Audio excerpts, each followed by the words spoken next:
I bought this book in Tokyo, I think, in a bookshop in Tokyo. I'd never heard of it before, but I saw it and I thought, oh, that looks really nice. And I'm very glad that I did. This is probably the best history book, maybe that I've ever read. And what makes it so enjoyable is it's so well written, even though it was originally written in German and it was translated fairly recently into English, about 20 years ago. But it was written, as it explains in the book, by E.H. Gombrich. I think that's how you pronounce his name, Gombrich, who was an Austrian Jewish young man when he was 26. And he wrote this book in just 6 weeks.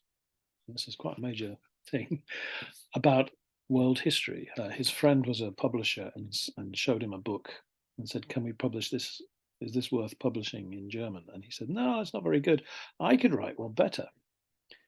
And he was only 26, as I say. And his publishing friend said, "Well, okay, if you could write the story of the world in 6 weeks, you can have the contract and we'll print your book." So he did. He spent every day. I think he wrote a chapter a day. And you can see the chapters are, yeah, 5 pages, 5 or 6 page chapters. And he wrote one a day for 6 weeks, and they're actually pretty good. You could say that history doesn't change, but of course, what we think about history does change over time. But this book somehow still is relevant, still is useful to us today.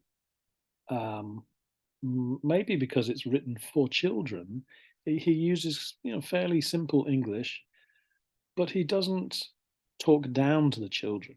He talks about difficult concepts, but in an interesting way. And if you are interested in history, I recommend this book. It might be a bit tough to read all the way through, but you can dip into it and read little parts of it, especially parts of history that maybe you know about or are interested.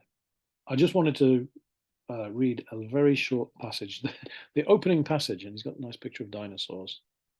Once upon a time, how we start little children's stories are usually once upon a time. And he begins chapter 1, once upon a time. I'll just read a little. All stories begin with once upon a time. And that's just what this story is all about. What happened once upon a time?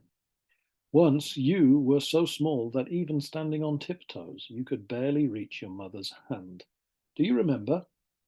Your own history might begin like this. Once upon a time, there was a small boy or a small girl, and that small boy was me. But before that, you were a baby in a cradle. You won't remember that, but you know it's true. Your father and mother were also small once, and so was your grandfather and your grandmother a much longer time ago. But you know that too. After all, we say they are old. But they too had grandfathers and grandmothers, and they too could say, once upon a time. And so it goes on, further and further back. Uh, and he explains further and further. But I think it's a very nice way to explain what is history, what for young children and for people learning English. So that's why I wanted to do a little lesson about this. And he actually became quite famous in later life. He wrote a very successful series called The History of Art, talking about art, and that's still taught in university today, I think. Sadly, he died in 2001, the author, but he lived a long life, a long successful life, and he managed to escape the Nazis and lived in London, and has a family. And his grandson or granddaughter wrote the introduction to this book. So it's a very nice thing to have. And anyway, I think it's interesting. The history of this book is interesting in itself. Um, okay, right. Well, there are a couple of questions in the book. You will see. Let me have a look. I've just got it on my computer screen here. Okay. Well, there are three questions. Have you ever studied history? Was it enjoyable? Sometimes it's not enjoyable if you have to remember facts, facts, facts. But I like history, mainly because it's stories about people and things that really happened. How about you? Number two, what history is taught in school? In England, we learn a lot about the British Empire and things, but not enough about the rest of the world, I think. Is that true in Japan?